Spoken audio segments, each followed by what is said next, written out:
Guys, it's Dawn here, and today someone requested that I make a video about Lasair's roached mane. It's also called hogged sometimes. So I have roached his mane ever since I've gotten him because it is very practical. It's practical, it's easy, it's functional. It doesn't, the mane doesn't get tangled up in my hands and the reins. It's short, it's easy, etc. Usually I find that people that are really they want the mane, it's an emotional thing, you know, they have emotional ties to the mane. I don't have such ties, probably because my hair goes down to my butt, and if I need to do anything active, I have to tie it all up. So it's always in a bun or a ponytail or a braid, and then a ponytail, and then a bun like that. I mean, I need it out of my way, and that's how I feel for him too. If it's too long, it gets tangled up in branches, in stuff on the trail, especially in your fingers, and even when it's braided up like Gertie. Gertie has a insanely long mane and tail, so I get to deal with that with her, and the mane will actually, all the little braids will fly up and hit me in the eyeball, like whip into my eyes if we're trying to go at any speed, and it is horrible. Like, it is seriously dangerous. Her tail, her super long tail, has gotten tangled in things. She stepped on it. I mean, and her tail bag got loose, and then it was dragging behind her. That created a hazardous situation. So I mean, yeah, I'm not for the long thing. Now, Lasair's tail naturally is short. That is as long as his tail goes. Naturally, I never touch his tail, so it only goes to there, and he just doesn't grow a lot. This here I leave completely untouched, and so that is how his mane would look naturally if I let it grow. It would just be this kind of pathetic, wispy little thing. And the only reason why I leave that there is if you watch my videos on mounting bareback, that's why.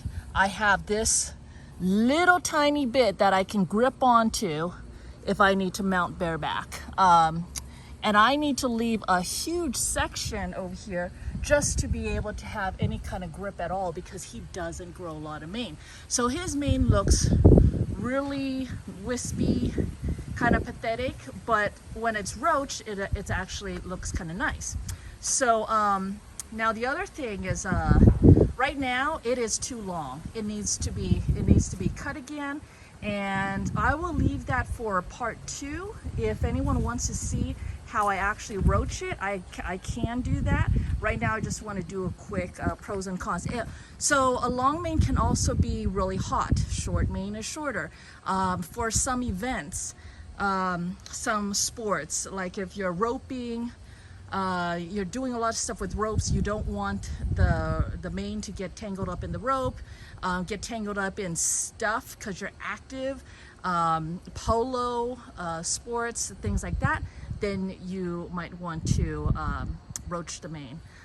Other than that, it really is personal preference. I like the way it looks, especially on him. And then some horses, it might look better than other horses, obviously. It's like a haircut, you know. For me, I think it suits him. So I like to, now, what I do, hold on. Oh, so to cut, I just use these. That is it on. It's on right now. It's very quiet, and I can trim everything, and it's adjustable. It adjusts from 1.3 millimeters, 1.6 millimeters, and 1.9 millimeters. I'm not gonna focus, there we go. And so when you see how the little guard just moves up and down, so it's really easy. So I will do the closest shave, this one, for his bridle path. His bridle path up there, and then for everything else I'm using the longest setting, and I can't do this with one hand. Let me get up on my mounting block. Okay. So what I'll do is I'll pinch like this with my 2 fingers, and I'll pull up a bit, and that is where I'll cut. That's where I'll cut. And I don't know, I have a feel for it now. So Lasair, you have to be so far away from the mounting block. I have a 3-stepper here. This. Oh, all right.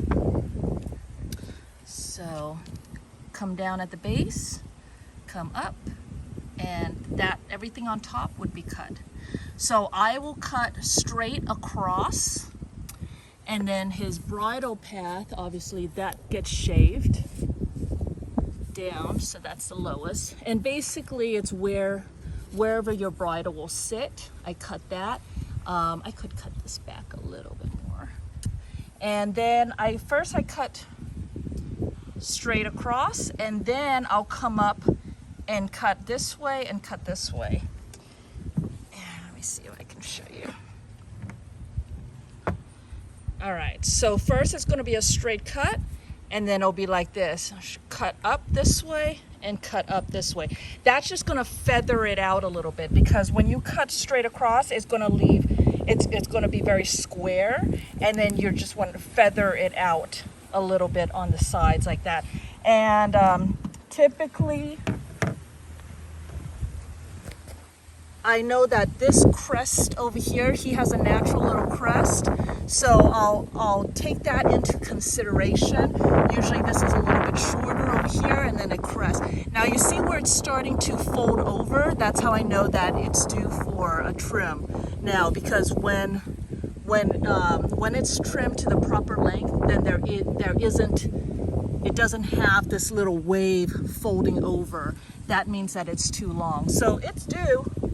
It's definitely due for a trim. All right, so there you go. Hope that helps.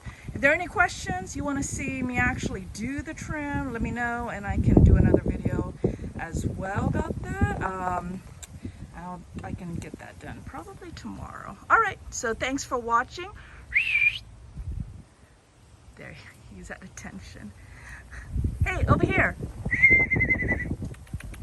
This way.